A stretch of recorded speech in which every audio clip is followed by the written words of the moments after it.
Hey everyone, how's it going? With the release of Earth Scion, I think it's high time to close out this Terminal Directive card series. So to officially do so, this is going to be the very last episode of the series. Now, I must say it's been a wonderful journey. Even though it's been just 11 episodes, they have been very fulfilling and having received feedback from all of you about how you all enjoyed the series and how helpful it has been in deck building and exploring the card pool. I can't thank you all enough for sending your feedback my way. It's really valuable. I can't make any promises about any future similar series, like with doing this with regular data packs, but we'll see how it goes. If you have any suggestions on how to improve things, do let me know as usual. And the last thing I want to say is that even though these 11 episodes have barely covered the card pool, if you consider the entire Terminal Directive card pool, goodness me, there are so many cards. And those that I've covered are colored in. That's just a fraction, a very small fraction of the entire card pool, barely scratching the surface. That being said, don't discount the other cards. Just because I didn't cover them doesn't mean that they're unplayable. In fact, I circled here Black Level Clearance. This is a card that I featured, I think it was a couple of episodes ago, remember? With the Euros deck, someone made it work, Alex actually made it work very well at Euros with their HB deck and actually managed to make a coherent deck out of it. So yeah, there's a lot of potential to be had within the card pool, and yeah, don't count any of these cards out. I highly encourage you to continue exploring these cards because as new cards come out in future data packs, some of these cards might become more useful in the future.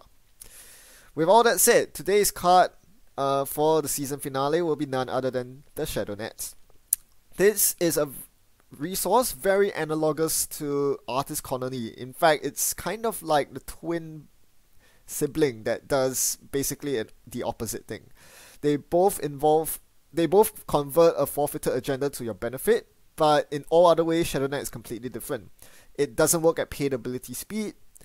It tutors up and uninstallable. That means Artist Colony tutors up and installable. It might be a resource, it might be a program, it might be hardware, whereas Shadow Knight covers events, which are not things you can install.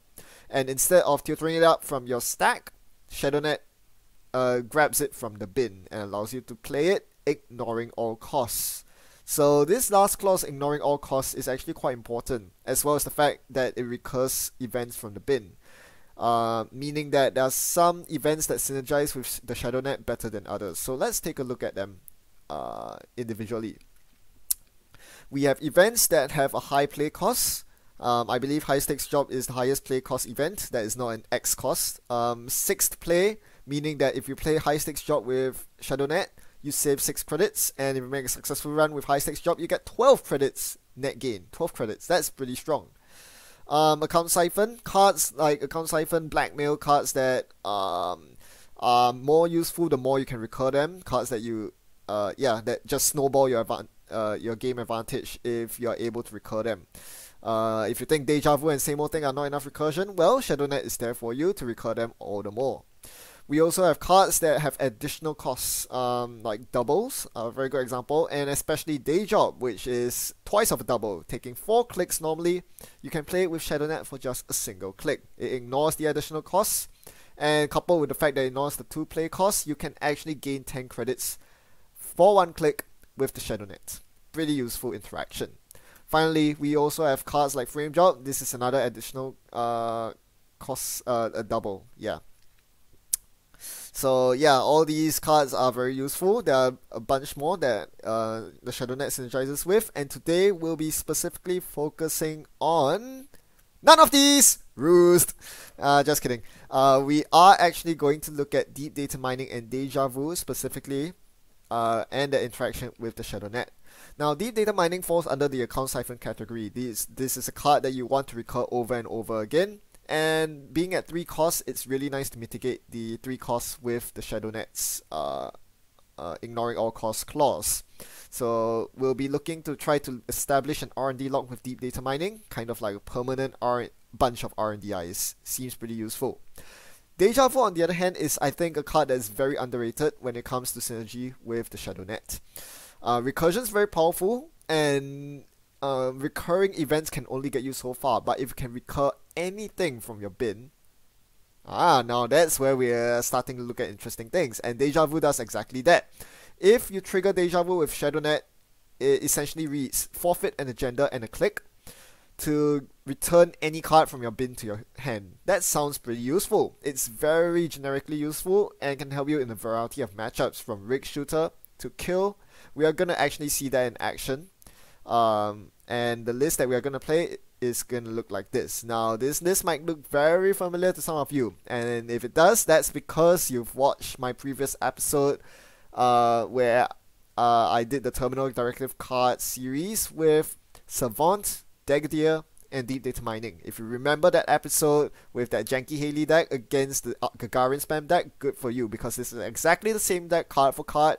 We'll be playing the exact same deck against a different opponent, but this time we'll be focusing on the effectiveness of the ShadowNet. If you haven't watched that video, be sure to check it out, because I kind of assume that you'll be familiar with how this deck works. So I'll see you in the playthrough.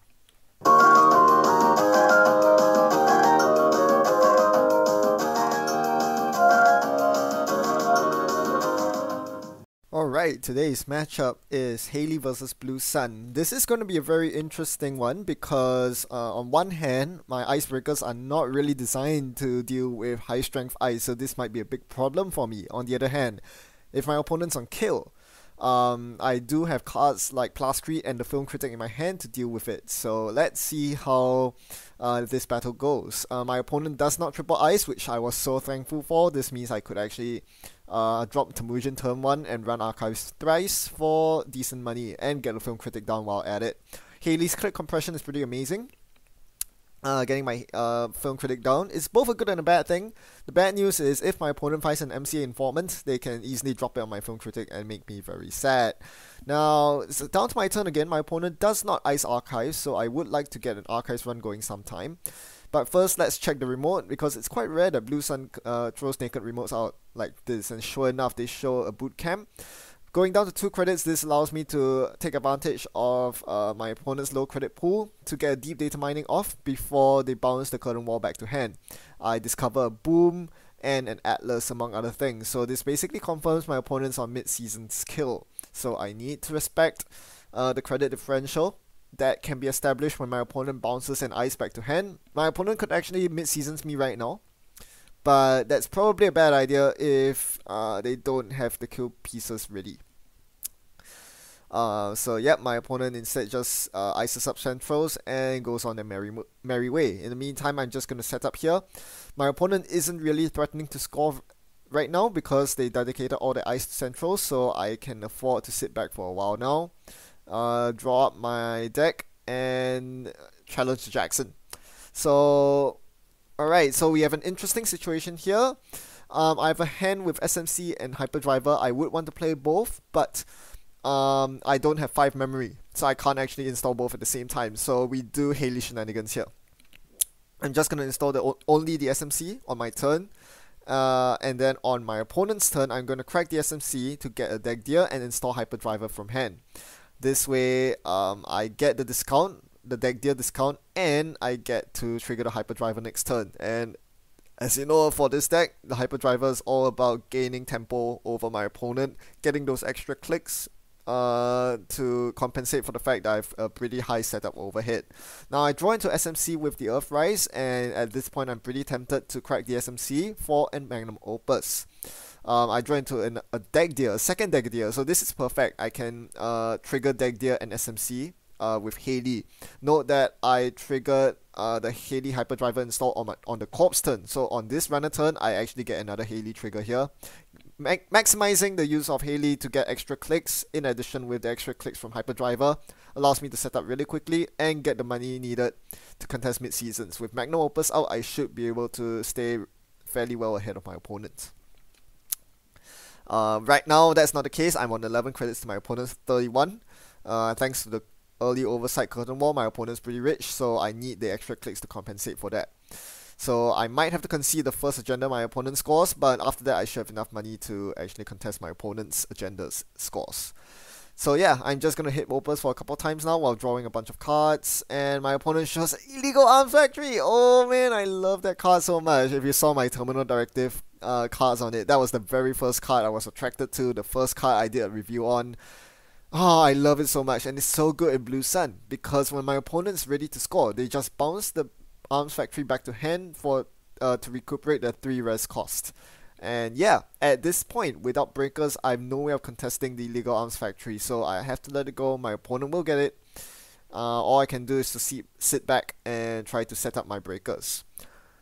Yeah, so I actually have a pretty good base for setting up my breakers. I found 2 of my 3 deck deers in good time. I found a Hyperdriver to accelerate my game, and a second one has appeared in my hand. That's something I'm definitely going to play right now, along with the Earthrise to draw me more cards. So this setup phase is going very well for me. I'm getting a bunch of stuff installed. I have ShadowNet installed, I have Hyperdriver installed. I should be able to draw my breakers with the next pass through Hyperdriver. And hopefully that means I can start contesting my opponent's remote soon. In the meantime, my opponent drops an MCA for me, so I have 7 clicks. Well, yeah, 7 clicks to shake it off. So with this many clicks, what I actually wanted to do here was to run HQ, knowing that my opponent hasn't scored any agendas at all. HQ must be flooded. This would be a perfect time to run HQ if I had an SMC out.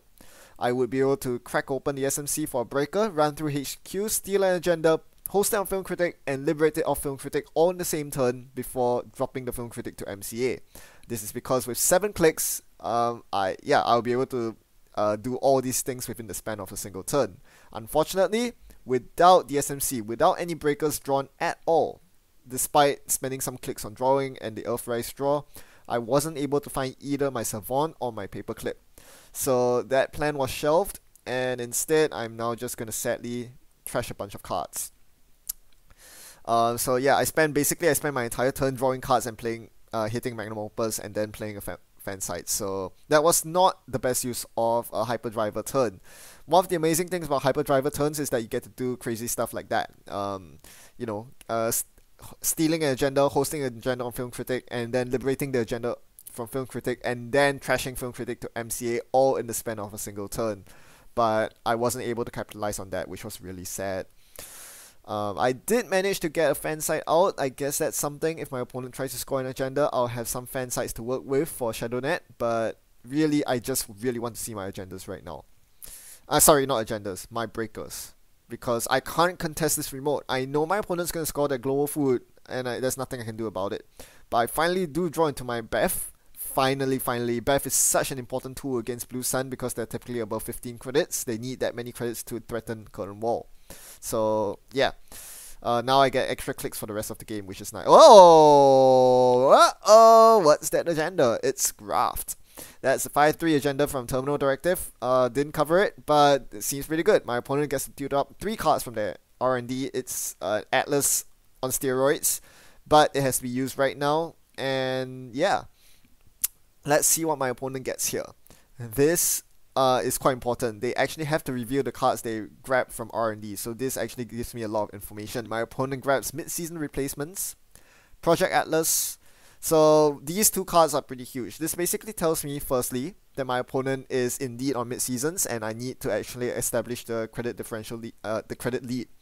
Otherwise, I'll just flat out get boomed. Secondly, the fact that my opponent brought up a Project Atlas means that they had no other Atlases in hand. Otherwise, they wouldn't be bringing an Atlas to hand. They wanted. It's clear that my opponent is trying to score the Atlas next turn. So ideally, what I do now is to run HQ. Unfortunately, still haven't found breakers. Earthrise is not drawing me into what I need. This is really bad. So it's emergency mode time. First, I'm going to get Dear Hyperdriver combo down. This is my last Hyperdriver. I'm going to drop the fan site as well. Then, I'm going to use the ShadowNet here to recur Deja Vu to fetch SMC into my hand, which allows me to play SMC. This gets me my breakers from my deck. This is a very convoluted way of doing this. It's a poor man's clone chip. It cost me a fan site, but I felt it was absolutely necessary. Otherwise, I would not make any headway in this game whatsoever. With Earthrise having run out, I needed a way to get past ice in instant time. So SMC is exactly the card I need for that. So this is why I chose to set this up last turn. So now I can actually threaten to contest this remote. Unfortunately, there are two pieces of ice on the remote, and I need two breakers to guarantee that I can get through. SMC only gets me one breaker. So if the remote is both code gate sentry or both barrier, I can get through. But if they're one barrier and one code gate, or one barrier and one sentry, then I'm in trouble. Instead of taking that risk, what I'm going to do here is to try to force my opponent to spend as much money as possible defending HQ. I'm going to let the agenda go and instead go for HQ and hopefully trash the crap out of the booms from my opponent's hand. Unfortunately, my opponent feigned weakness with the single ice on HQ when they knew that they had the hand of strength. A curtain wall on HQ will keep me out. There's no way I'm going to pay 9 credits per pass on HQ, not to mention the cost of cracking the SMC for a paperclip. This would put me well within mid-season's range, and this would be very unwise.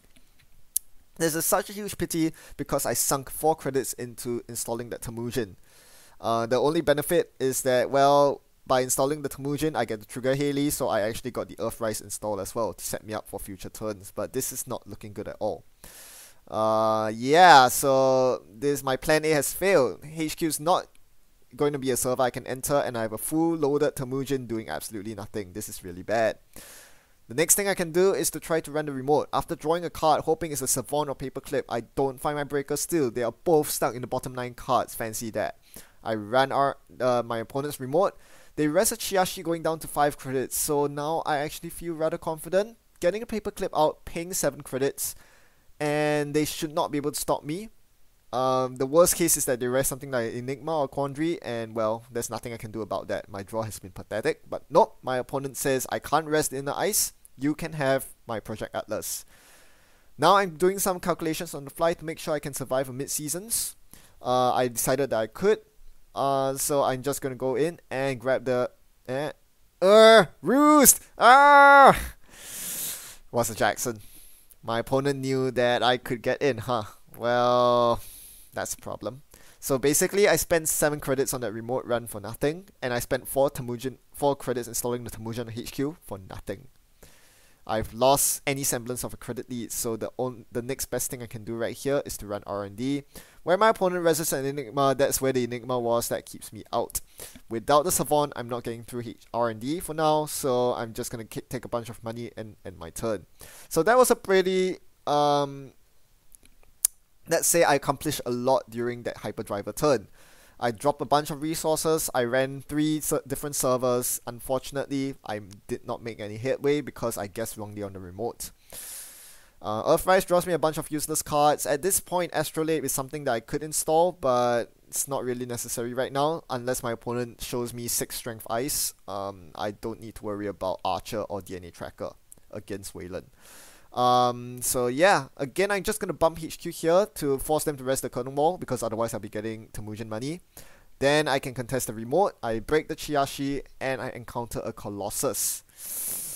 Well, yeah, I'm basically forced to run this remote, otherwise my opponent can score a Project Atlas going up to 5 points, which is match point. So thankfully, Colossus isn't a problem, because I had set Construct that allowed me to prevent the program trashing and score a Project Atlas, steal a Project Atlas from my opponent. So unfortunately, I'm on 6 credits.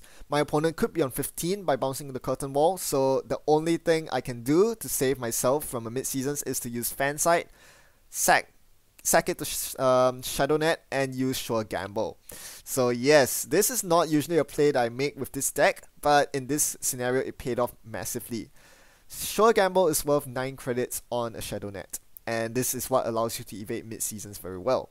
In fact, at this point I realized that I'm practically safe from mid-seasons. Anytime I steal an agenda, I can sack it immediately to Shadownet to gain me 9 credits immediately. While I'm not making any progress in terms of gaining agenda points if I sack agendas like this, what I am doing is preventing my opponent from scoring said agendas. Now my opponent cannot score the Atlas because I stole it from them, so this is actually working in my favor. Now I run HQ again, and my opponent shows me Colossus was placed on HQ instead of Curtain Wall. Very curious. Since my opponent is putting a 4 to break ice instead of a 9 to break ice on HQ, I'm just going to liberate my Temujin money here. 4 to break, gaining 4 back on Temujin runs, that's even for me, I'm totally fine with that. Trashing a boom along the way. And yeah, just going to empty my opponent's hand of cards. and booms as well. Unfortunately, on my second to last run, my second last click, I steal a global food, and that sends the alarm bells ringing because my opponent can go up to 33 credits, jumpstart their money by bouncing the Chiashi. So with my last click, I was actually forced to sack the global food here in order to play Sure Gamble from ShadowNet. So this was a very tenuous position, and probably a very bad decision by me to run second last click, because if my opponent bounces Chiashi here, I'm in range for a mid-season's boom. Yeah, very dangerous here. But if my opponent did not have the combo, and apparently they did not, then I was pretty good, because they couldn't actually afford to drop all their money on the big mid-seasons that would completely compromise their game. And yeah, I had Plascrete left in my deck anyway, so that would have been a very bad choice by my opponent. For those of you who are wondering, if I steal a global food on the same turn as sacrificing it to a ShadowNet, mid-season still activates. You can still play mid-seasons even though the agenda I stole is no longer in the agenda area. Just to clarify. So yeah, my opponent decides, well, I guess I'm not going to mid-seasons you, but what I am going to do is to advance this Colossus in HQ to strength 7. Yeah, that's something that you can do. That's a very smart play by my opponent, and this kind of puts me in a bit of trouble. HQ is completely out of bounds right now because I do not have a solution for a strength 7 sentry. That's one of the limitations with running Savant, and there's no way around it right now. So the best thing I can do right now is to just take a bunch of money and drop the Plascrete. So I should be safe against single boom. Double boom will still kill me, but hopefully I have enough time to win on agenda points before my opponent finds mid-seasons into double boom. So now I guess we are at the end game where all my breakers are set up. All I need to do is to mash Opus every turn and just lock the remote. But I know I'm kind of on a timer, because if my opponent is running more than one copy of Colossus, I need to actually make successful runs and close out the game before my opponent finds all their Colossus. It would be a terrible tragedy if I allow my opponent to assemble advanced Colossus on every single server. So I run R&D here, get a poke, trash a Crisium Grid, and steal an Oaktown. This is huge. Oaktown puts me on 6 points, and I'm rich enough compared to my opponent to not need to sacrifice Sure Gamble to ShadowNet just to get enough money to avoid mid-season. So because of this, I've successfully managed to turn mid-seasons off. I'm on 6 points. Any further agendas I steal will win me the game, so my opponent cannot mid-seasons me. Given that my opponent was all in on mid-seasons kill by that point, they knew they couldn't win, and they hence conceded the game. So that was an interesting game, but how good was ShadowNet exactly? Well, let's see what we recurred throughout this game. I used ShadowNet to recur Deja Vu first by sacking a fan site and getting self-modifying code. This allowed me to actually run during that big hyperdriver turn. Unfortunately, when you put ShadowNet side by side with his compatriot, Artist Colony, I'd say I prefer Artist Colony simply because Artist would allow me... Artist itself is an SMC. I could simply just run any server I wanted and then use Artist Colony to fetch my paperclip or Savant during the run as need be. So instead of having to spend 2 clicks, one to trigger ShadowNet for Deja Vu and one to drop the SMC. So yeah, Artist Colony would definitely have been superior in that scenario. What about the Sure Gambles that recurred in order to stay afloat from mid-seasons? Now this is something that Artist Colony cannot do, and I think this is the perfect showcase of where ShadowNet can be useful. Against a mid-seasons deck, ShadowNet is super good, because as soon as they score an agenda and turn your fan sites on, suddenly you have the option of just sacking all your agendas to Sure Gambles and becoming super rich. So yeah, the thing with ShadowNet that I think most people realize is that at the its baseline value, at the very least, it is a drug dealer. Sorry, data dealer, yes. Influence-free data dealer. Making each forfeited agenda worth 9 credits, and that's pretty good, especially when you consider that for mid-season decks, they rely on you stealing agendas. So yeah, this is one very good way of teching yourself against mid-season decks by just outmoneying them with the sheer power of ShadowNet economy. Um, if I had Artist Colony in ShadowNet's place, I would instead be flooded with tags, but I would not be killed immediately.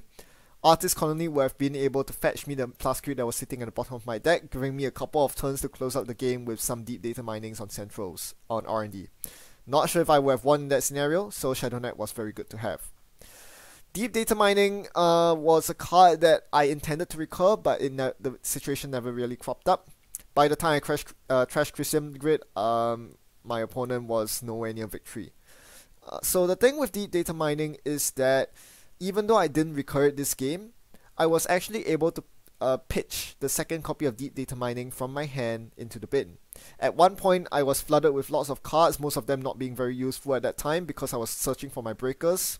And yeah, I just had a bunch of cards like Career Fair, Deep Data Mining, Earth Risers that I knew I needed later on, but I had to discard down too. So being able to say, hey, the Deep Data Mining is an important card in my deck, but I can discard it now, knowing that fan sites and shadow nets can get that deep data mining going later, was actually quite a big deal. This allowed me to free up my hand for cards that would accelerate my gameplay later on, like Temujin and Earthrise. So yeah, that was pretty good.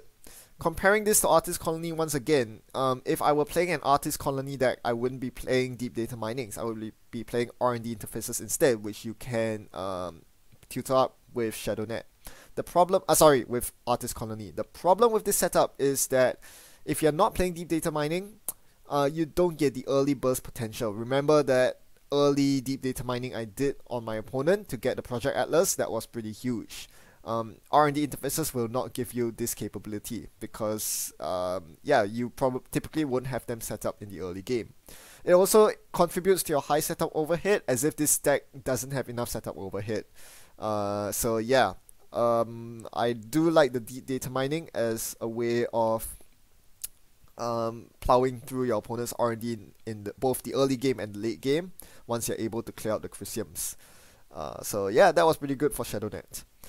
The big question is the entire package worth it? I spent 2 deck slots on ShadowNet, 3 on fan sites, and 1 on the Deja Vu with the 2 influence, just to get good utility out of the ShadowNet. And honestly, you probably can spend these deck slots on better stuff.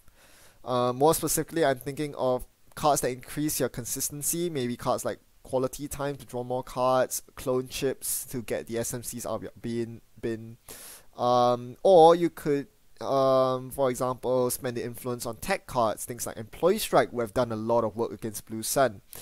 Maybe spend your deck slots on more Beths, more Film Critics to smooth out your gameplay. So, yeah, ShadowNet feels like a luxury, and most of the time won't make the cut in most decks because you can just play better cards rather than cards that, give you flexibility but not power, sheer power.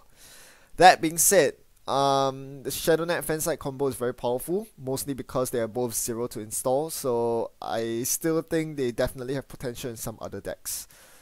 I think that's about it. Hopefully you can find some interesting decks with which to abuse ShadowNet with, but for now, that's all I have. Maybe in the future when a very powerful double or triple or quadruple comes out on the runner side, ShadowNet will be something definitely worth revisiting. For now, that's about it. I hope you enjoyed this episode and this series in general. Till next time, thanks for watching and happy net running. Goodbye.